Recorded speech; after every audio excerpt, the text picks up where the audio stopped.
icyo nabwira abanyarwanda nuko tugiye gutabarwa, icyo nabwira abantu basinze nuko tugiye gutabarwa. Imana itugirire neza.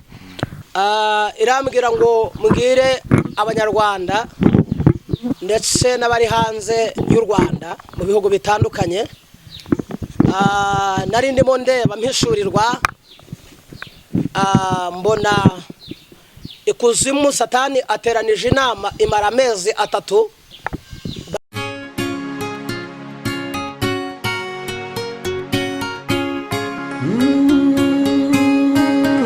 Emana we, Yesu we, ingoma yawe ni amamare.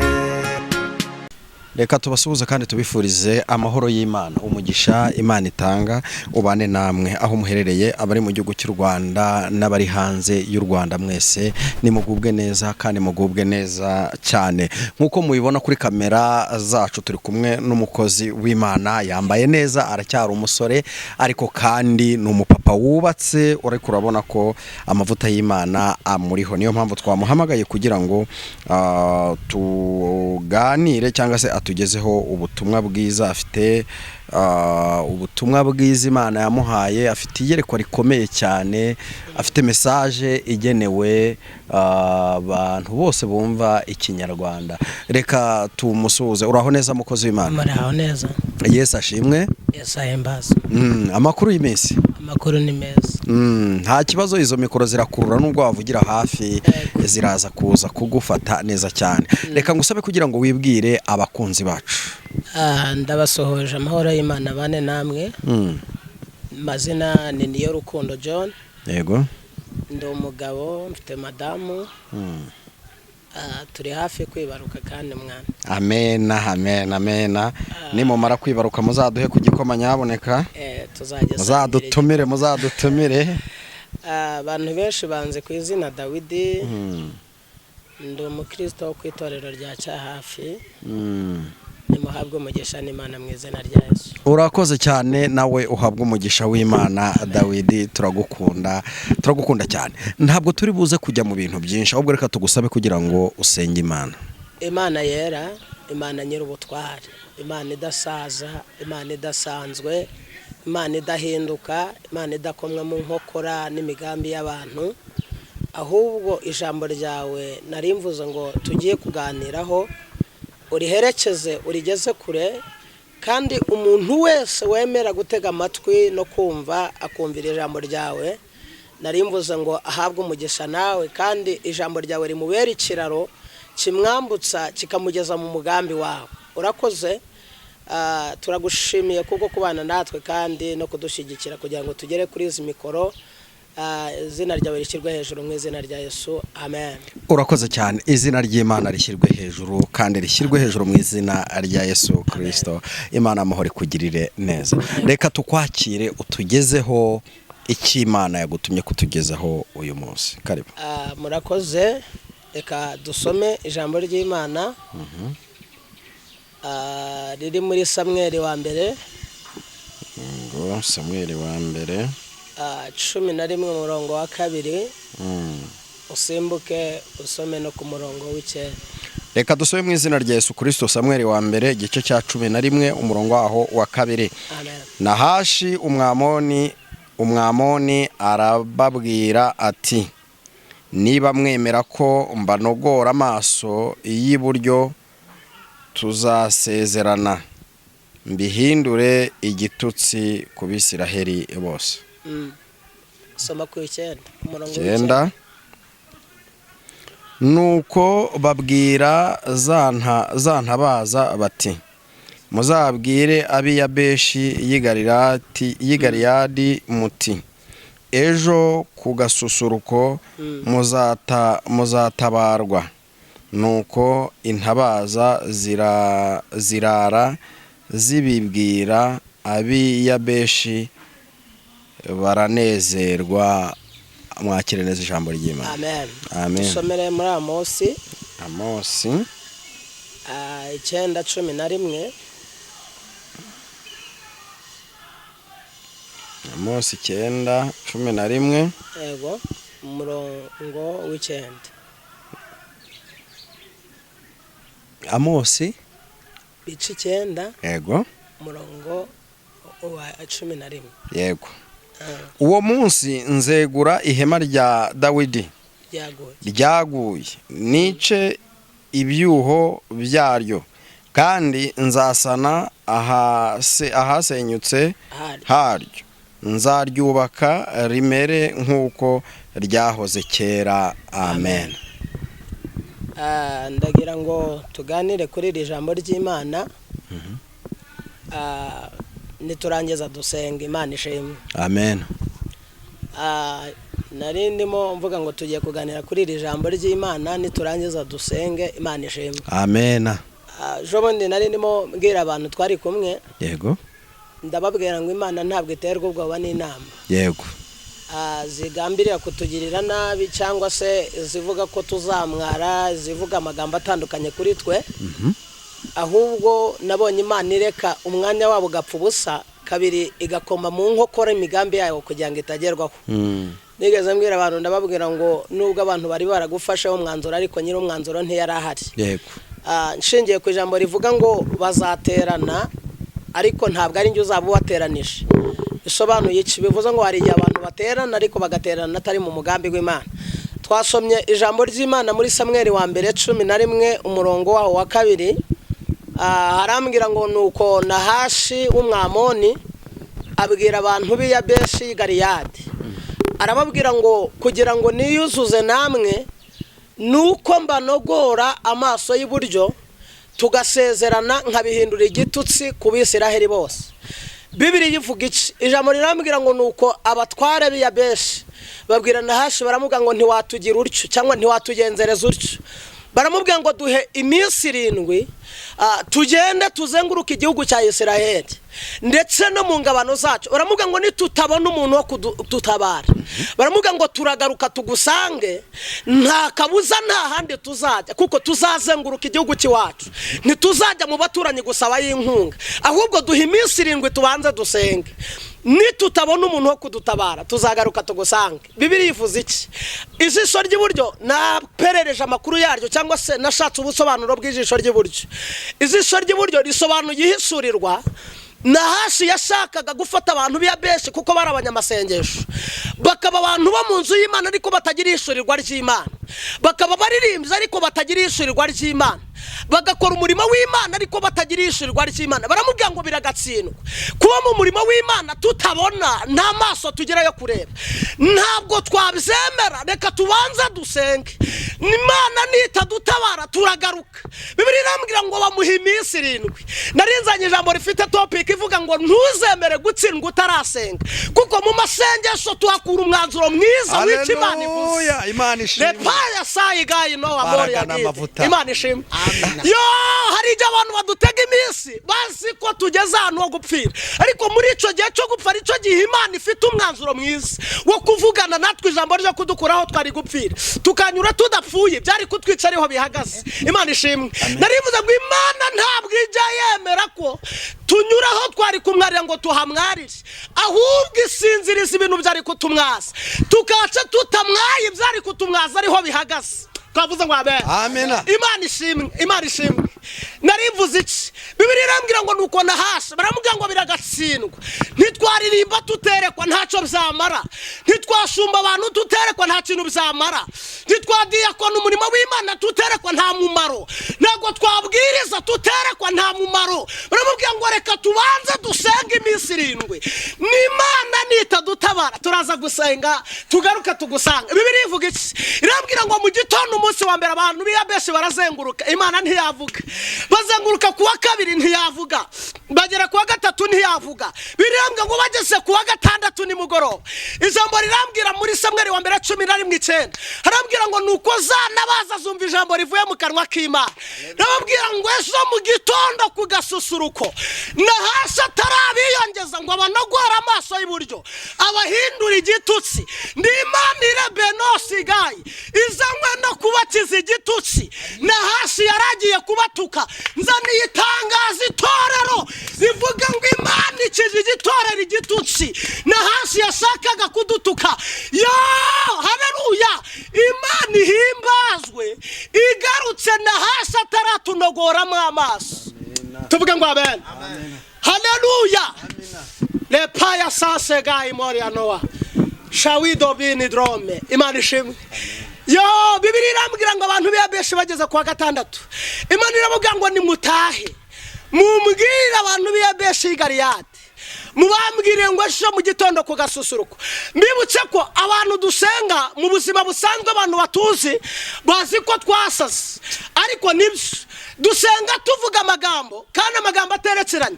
Ariko ikintu nkundira Imana, iyo turimo tuvuga amagambo aterekeranye, buri muntu wese yavuga nta cyerekezo afite, ariko Imana igakora ibikorwa. Dushimiye Imana ko ahantu dusengera cyangwa ku gasambi ariho tuvunjishiriza, tuza nta kintu twikoreye, ariko Imana ikohereza amakontineri yikoreye ibyo twasabye Imana. Imana ishimwe. Komanda yacu tuyitanga mu bwami, iyo duhamagaye ubwami bupenosiga buza bwikoreye umugisha w'Imana ukatugeraho. Twagiye tuvuganira n'Imana ku gasambi, ikatubwira ko tuzakomera tuvuka ahantu horoheje, abantu banabyitegereza bagasanga ntituzakomera. Impamvu Imana ntitewe ubwoba n'ahantu tuvuka, kabiri ntinatewe ubwoba n'impamvu z'ubuzima turimo, ahubwo Imana ireba hazaza ho umuntu. Niyo mpamvu abantu bakwitegereza bakabona uzapfa ntacyo wimariye, ariko umugambi w'Imana ku buzima bwawe Imana ikawuhisha abantu. Imana ishimwe. Haleluya. Narizanye itangazo rivuga ngo Imana igutabare na hasha atarakwiyongeza.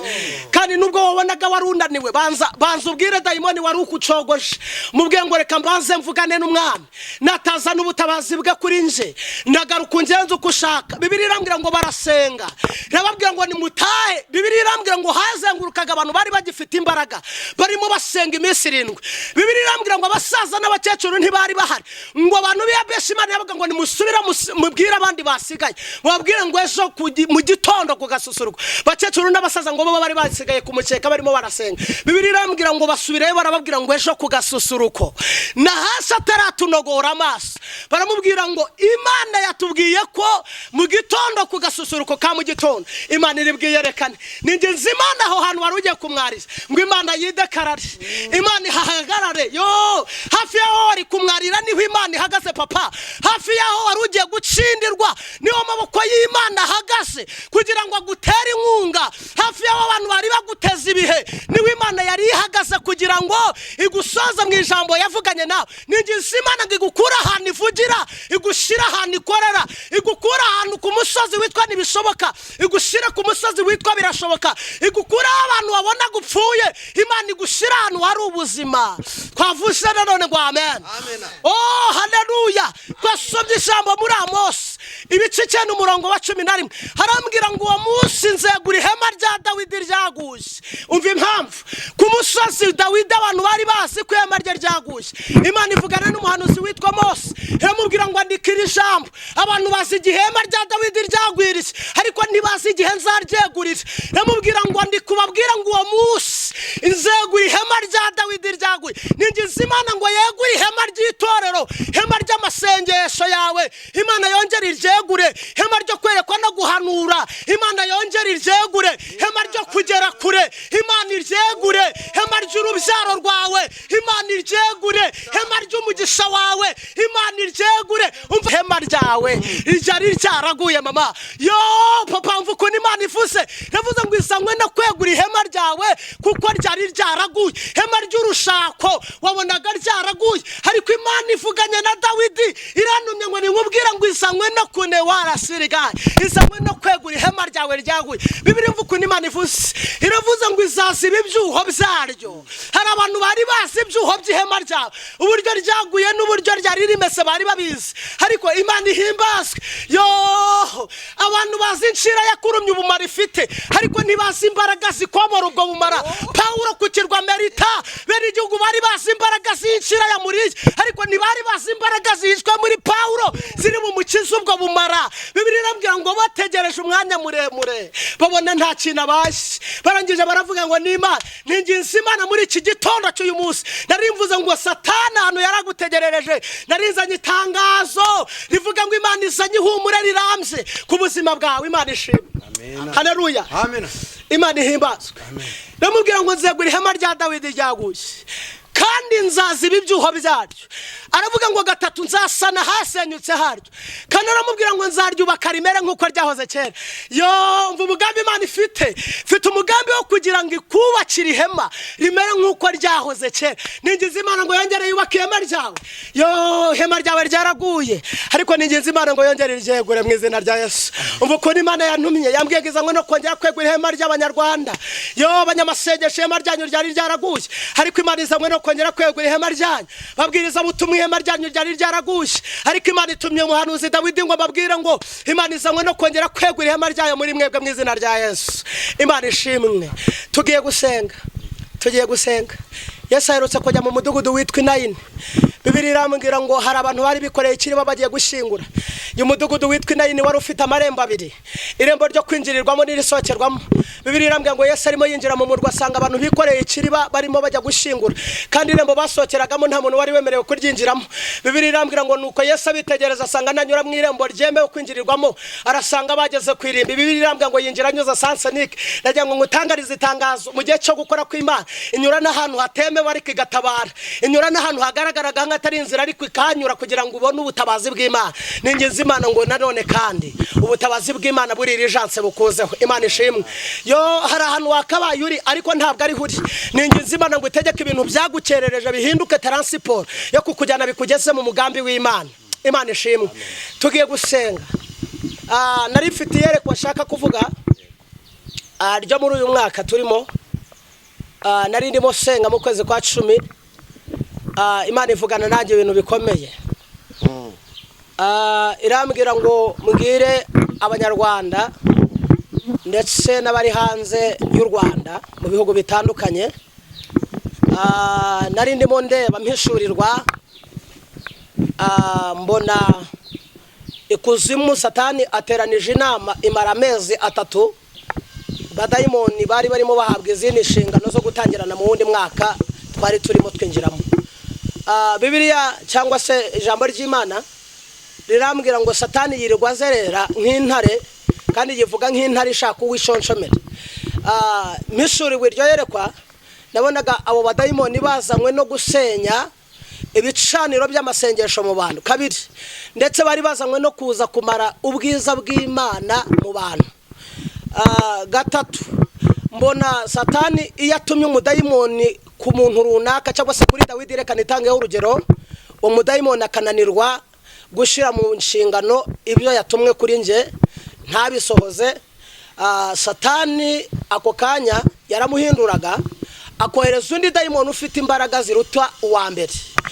Imana irambwira ngo mbwire abantu b'Imana itorero muri rusange mbabwira ngo nimwongere ibihe byo gusenga kuko Satani we azanywe no gusenya ibicaniro by'amasengesho akamara ibihe byiza byo gusenga mu bantu. Kabiri akanamara ubwiza bw'Imana ku bantu. Rero ninginze Uwiteka ngo yongere agukangure ahantu warusinziriye, ahantu warunaniwe.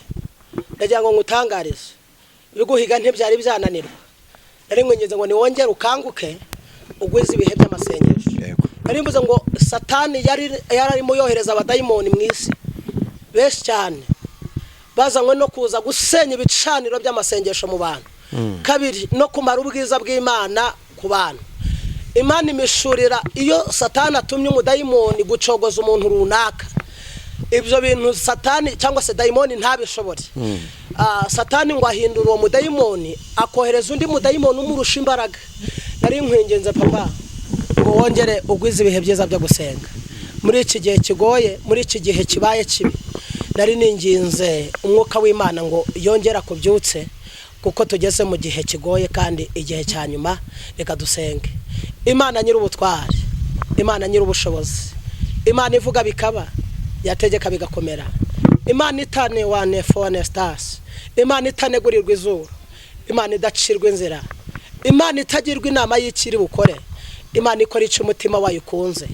Nari nguhamagaye muri aya masaha kugira ngo uherekeze ijambo ryawe. Umwuka wera w'Imana ahagarare ku itorero ryawe, ahagarare mu bantu bawe. Bibiliya imbwira iki? irambwira ngo abantu bagushikamishijeho umutima, niko wabwiye Yesaya mu bice 26 umurongo wa 3.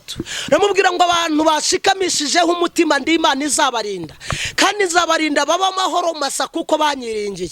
Ninginze umwuka wera w'Imana kugira ngo akomeze abantu bashikamishije umutima ku Mana, kandi baba amahoro masa kuko bayiringiye. Nyemerera wongere wegura ihema ry'amasengesho, wongere wegura ihema ryo kuririmba, wongere wegura ihema ry'ivuga butumwa kuri buri muntu wese wari umaze igihe kinini yumva yarananiwe. Nari ninginze amaboko y'Imana ngo yongere yegura ihema ryawe kuri twe mu izina rya Yesu. Nganyemerera ubane natwe udushigikire mu izina rya Yesu Kristo, amen. Urakoze cyane, nta kindi twarenzaho. Imana amahoro iguhereze umugisha. Ariko mbere yuko usoza, reka ngusabe kugira ngo utambutse nimero yawe ya telefone, uwakenera ko musengana abe yakubona mu buryo bworoheje. Nomero wambonaho ni 078 45 19 110. Murakoze. Shalom.